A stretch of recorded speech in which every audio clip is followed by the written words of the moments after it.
Today's episode is sponsored by PGX Comics. If you're looking to get your 80s and 90s comics graded, PGX is the Gen X choice for grading comics.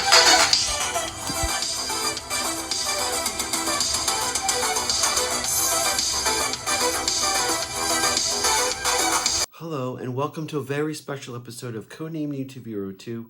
Hi, I'm your presenter, Shabu Are You. Well, recently we just saw the end of the iconic A Real American Hero story arc. Starting in 1982, it is crazy and a feat unto itself that series has lasted this long. Mostly written by living legend Larry Hama. And during this whole time, I've gotten to know the IDW GIJoe team.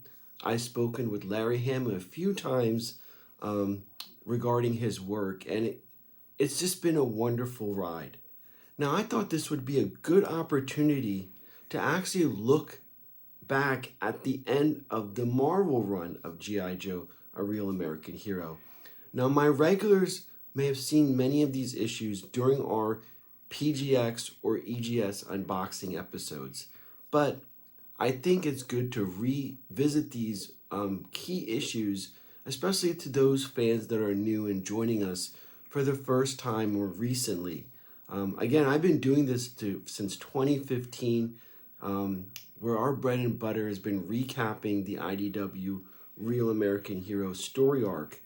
And during that time, I've gotten to befriend many of you on the other side of this television set or whatever the hell you're using to watch it. And it's been a wonderful journey.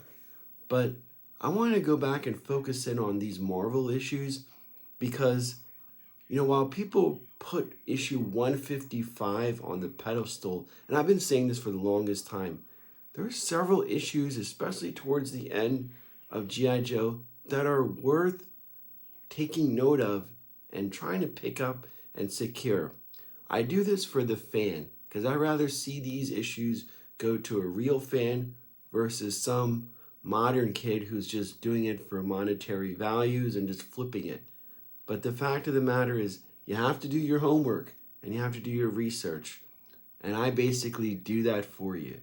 So without further ado, let's take a look back at some of the we're looking at issues in the 140 and the 150 range. And let's just revisit these and enjoy. Here we go. Once again, I'd like to thank the sponsor for this video, PGX Comics. Basically, PGX is a wonderful grading services, an alternative to corporate-run CGC. I've been using PGX for over 2 years after switching from CGC. And let me tell you, I am so happy with the quality, customer service, turnaround time, prices for my books. They basically are catering to the Gen Xer now, knowing that many of us have books in short or long boxes that we loved through much of our childhood, and they deserve to be graded and encased and preserved for the future. So the next time or whoever you're looking for your books, try PGX. I think you're going to be surprised. Okay, the first book we're going to look at is G.I. Joe issue number 148. Now, this issue is really kicking off the scarce low print runs of G.I. Joe, because we're talking about May of 1994. So the popularity that peaked around in, probably 1985 to 1989 is a far, far from what we are in 1994. This is the swan song. Basically, Ninja Turtles, Power Rangers have eaten up. The generation that grew up with G.I. Joe have moved on, are now in high school and interested in girls or playing sports. No longer is G.I. Joe the forefront in collecting or enjoyment, which is sad, but that's how the cycles of toy lines are. But again, the important thing to note about this issue is that there's the direct edition and then there's the newsstand. And the raw copy for this book in newsstand is $70, where the direct edition is $30, which is nothing to sneeze at. that's just a raw version of these books that you may have in a bag and board. Once you get these graded, you're going to see the prices go up a little bit, obviously, with the higher grades commanding more value than the lower end. But again, this book also has, I think, the UPC. There's a kind of an error with the UPC label. So where it's a newsstand, but it has, like, I think a direct edition, even though it's a newsstand. So there's some error with this. Off the top of my head, I don't remember, but that's what makes this issue really special. And of course, we're dealing with the Star Brigade, which was a stupid concept, G.I. Joe fighting aliens and whatnot. But again, just the cover of this book, Phil Gosser is another, because he does a lot of the covers towards the end of the G.I. Joe run in Marvel. And this is another one of those amazing covers. Just get used to hearing that, because despite what's inside the book, the covers are actually really great and really fun to enjoy. And what better way than getting them graded and encased? Because a lot of the storylines, especially the ones that we're going to see that are not written by Larry Hama, are absolutely terrible. But again, this is definitely a book that is overlooked and that needs to be pulled, picked up, and added to your collection. All right, the next book we're going to look at is actually one of the few CGC books that are in this showcase. And we're talking about G.I. Joe issue number 149 that came out in June of 1994. Again, Phil Gosner does the artwork, and this is a wonderful cover of the Baroness and Dr. Mindbender. We have Billy, we have Cobra Commander. And during this whole story arc, you know, the OG Cobra baddies like Destro, Storm Shadow, Baroness are tricked and getting hooked back onto the brainwave scanner. And because at the time, of course, Storm Shadow was working with G.I. Joe, Baroness and Destro are kind of doing their own thing since the Cobra Civil War. And this is a way for Cobra Commander to unite everybody, to bring them under his control once again, and to move forward with the destruction of G.I. Joe and conquer the world. But again, this story arc starts around here and it doesn't end until the IDW run picks up. But to me, this is where the last G.I. Joe Marvel story arc begins. And that's why this is really significant. Now, raw copies of this book are estimated around $75. Again, getting it graded in case increases the value of that. But this is just one of those books that may go under the radar, because even fans back then, you know, us back then, didn't realize that this was the last story arc for Marvel that wasn't completed until IDW. So again, this is one of those books that's often overlooked, but is definitely very worthwhile to pick up and add to your collection if you can find it. Again, this book is even more scarcer than issue number 148. So it just keep going down this pattern of not that many in the print run itself. So issue 149. The next book, obviously, is G.I. Joe issue number 150, a milestone issue, a double issue. This book is done by EGS with their old slabs, and then the custom label on it. You could see a hooded Cobra Commander up there. I love this issue. It has it displayed on the wall back there. And this is where Snake Eyes comes out of his hiding in the mountains and goes after to try to rescue his sword brother, Storm Shadow. And he is seeing red. He wants to kill Cobra Commander and just end this right then and there. And he comes damn near close to doing so. But we see a Snake Eyes that's on the warpath in this issue, and it is really, really amazing. The print run in this picked up a little bit because it's a issue number 150, but again, it is definitely a key issue to pick up and add to your collection if you haven't done so. Um, this book could have used a little bit more of a press and cleaning. I just graded as is and it got a 9.0. But again, I tell a lot of Gen Xers that are getting into this, getting their books graded, is to always option to get your books clean and pressed. You know, it's like an additional $6, but the payoff and the benefit of it exceeds that in what you pay to just add to that service. And, you know, this is one of the early books that EGS did for me. Since then, they're doing clean and press. PGX always does clean and press for me. But it's something that I highly recommend you viewers or you guys when you send in your books to option for that, especially when it comes to key issues. Like if you're getting issue 21, issue 1, or 155, or any of these, you should definitely option to get the clean and press done. But this book, again, what I liked what EGS did, and again I mentioned this during the unboxing of this, is how their custom labels match the cover itself, and it's just a beautiful aesthetic to the eye. It's just one thing that your eye is taking in, because when we view art, we view it differently than just our normal everyday things. So I think that that's what makes these EGS books really, really an excellent option and wonderful to add to your collection. So G.I. Joe issue number... All right, so coming out in September of 1994 is probably one of the top 5 most important G.I. Joe anything in comics. And that's issue number 152. That's right. This is right up there with issue number 1, 21, 155, 152 is important because it's the origin of all origins.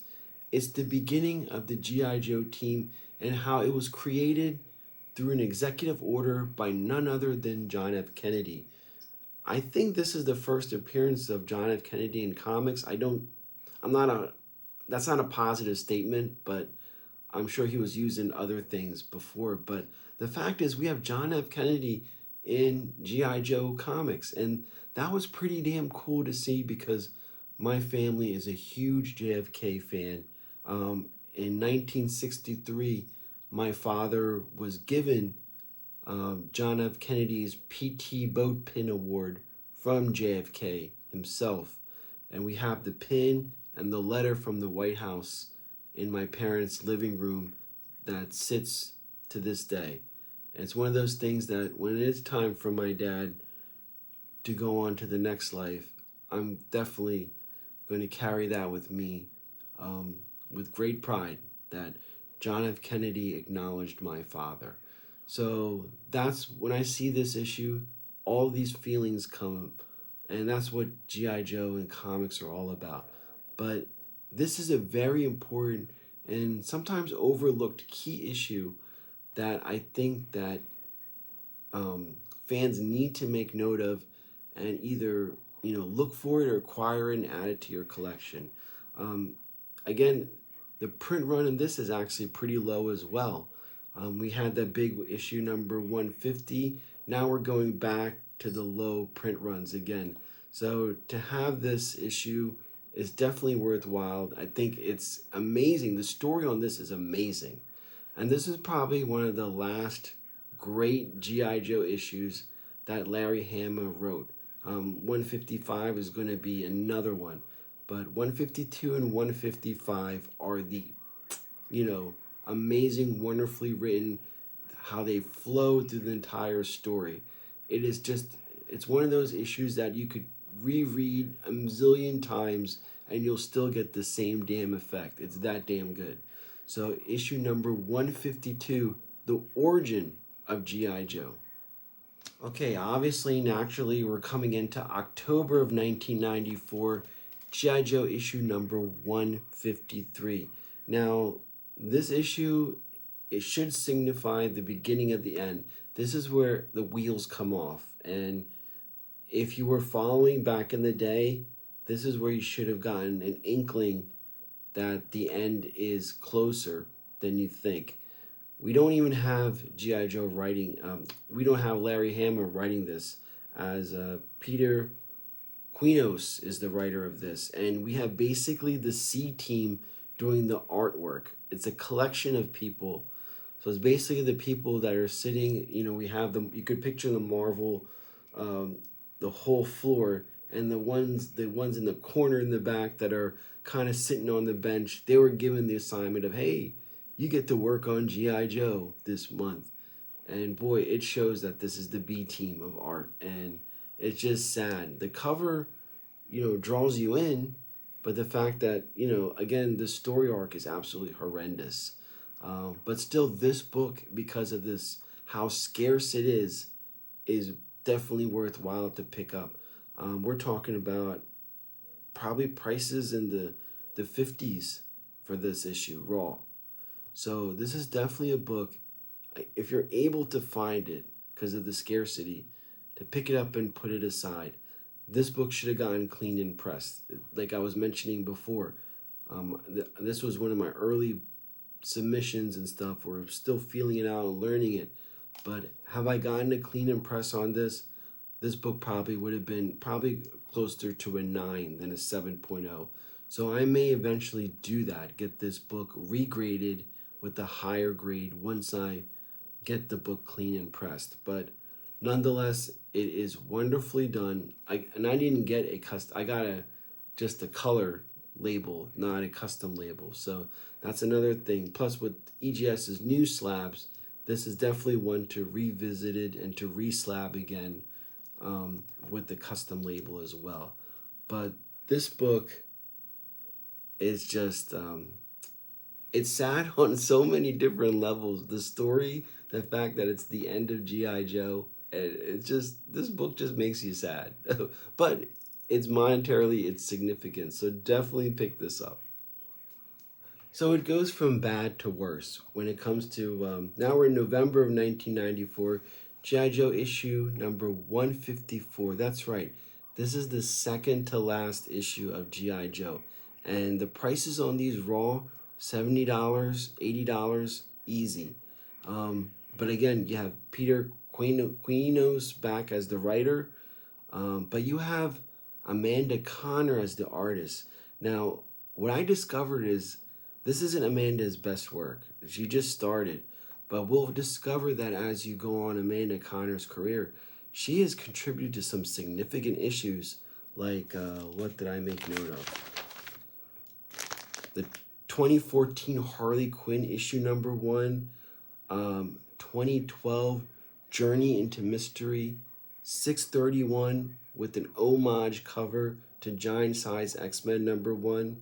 She did the 09 Power Girl, and she basically found her mark drawing female characters that are kind of like in the mold of fitness and fitness competitions, like, just beautifully done when it comes to the female form. She was really good at that. But that's not the case in this issue. And the cover is interesting because you automatically think that this is Scarlet. This is not Scarlet. This is just one of the stewardess on the ship. But I like how, her dress and her stockings are on this. I think how she drew that is pretty cool and interesting. That's really nice, But the cover is, I don't know, the yellow and the fact that the G.I. Joe label is like that, I think that's pretty cool. And the fact that it's featuring Roadblock. So that's no other G.I. Joe besides the ones that say Snake Eyes ever had another character in the title. So this is the first time that another character besides Snake Eyes. So I think that was interesting. But the fact is, while people are targeting issue 155, they're missing 154. And that's a big no-no. I know in my collecting, I targeted 154 first and try to get that out of the way. This is not a super duper great copy, but however, it is graded and encased. I think there was a little bit of a tear, which is why this book got a 6.5. But still, I'm going to keep this, and maybe down the road, if I find it, I'll upgrade it. But this book is also very scarce and very difficult to find out there in the wild. I know our good friends, Famous Faces and Funnies, if you're looking for any of these that I'm talking about, click on the link in the sponsor of Famous Faces and Funnies. And I know that they recently picked up a collection where they have a lot of these issues that I'm talking about. So, of course, they do shipping nationwide. So if you're missing any of these and you don't want to go to the eBay route or what have you, and you want to get a nice, good copy, I would recommend contacting our sponsor, Famous Faces, because of that collection that they picked up. But remember, there's only one of each, so if it's not there, it's not there. But anyway, issue 154 is definitely one you should target and pick up and add to your collection. So obviously, that brings us to issue number 155. And I've been waiting. I haven't done a proper unboxing of this issue since I acquired it, which was about a few months back. That's right. I did not have this book until a few months ago. And if you follow me on Instagram or Facebook, I wrote down in big letters, mission accomplished.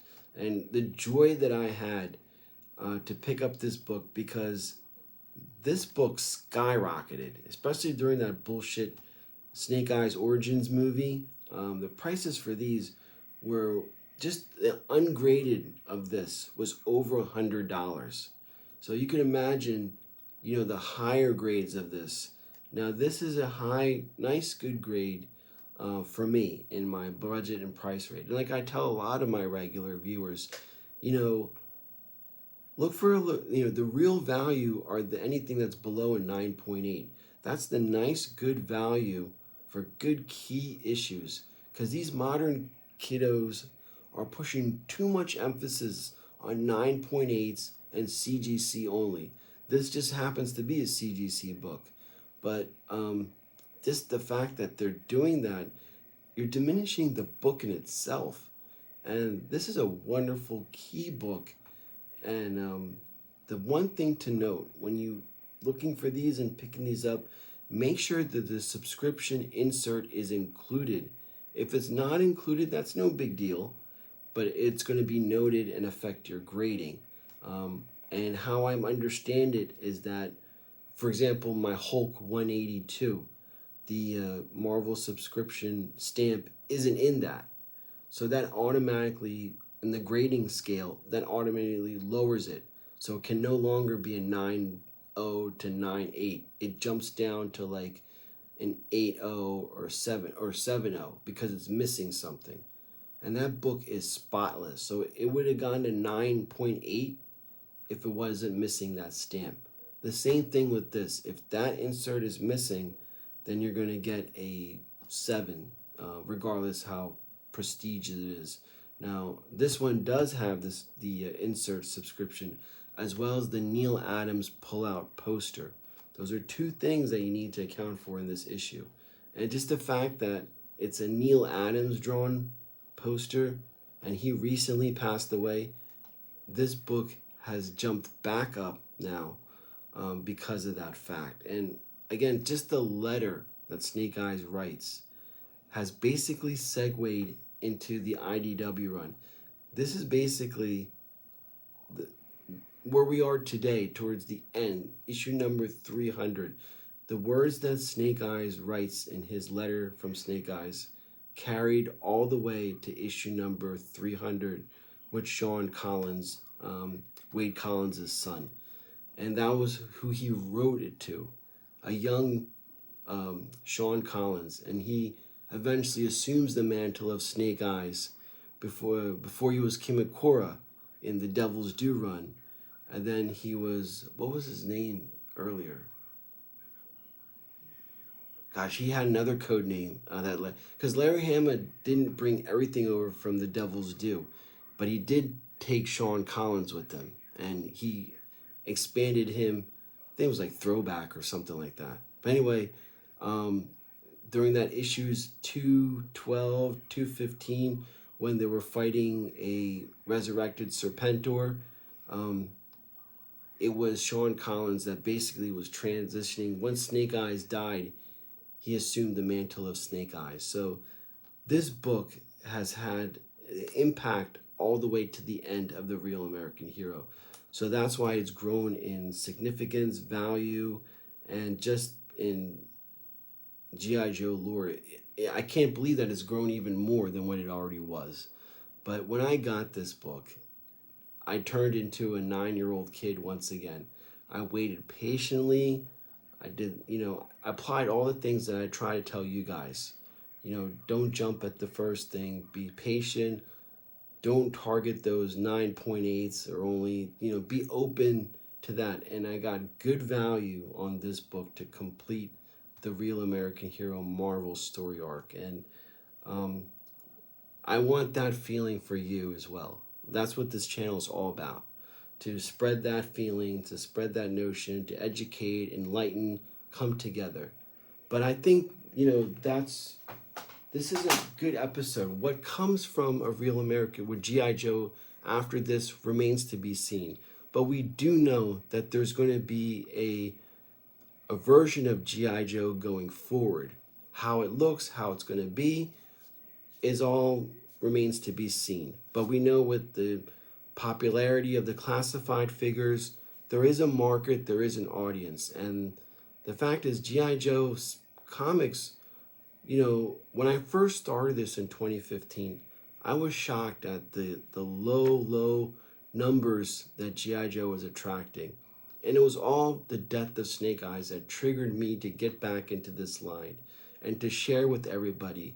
And if you look at my views, I didn't get that many people watching. It was no activity from Hasbro, nothing.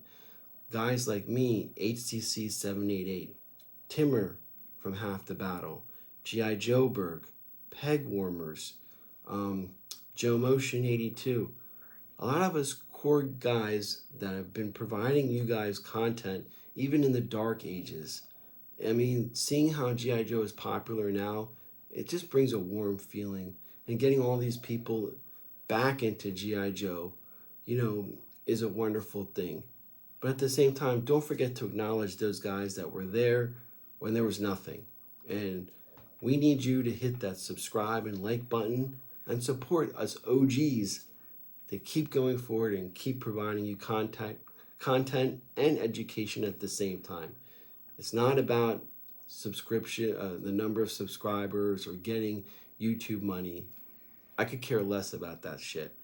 I do this for fun. I do this to help other people. And I've been doing this since 2015, and I really don't care about YouTube. I work a 9 to 5. I am a homeowner. I have a wife and family to take care of. So I know a lot of these modern comic kiddos think that that's the way to make money is be a YouTuber. But no, I got other things to do. But I do this as a form of recreation, relaxation, and unity in the community. So with that aside, thank you for watching this episode. And I think it's great to revisit the end of the Marvel run as we mark the end of the IDW run. This is Shabu Are You, signing off.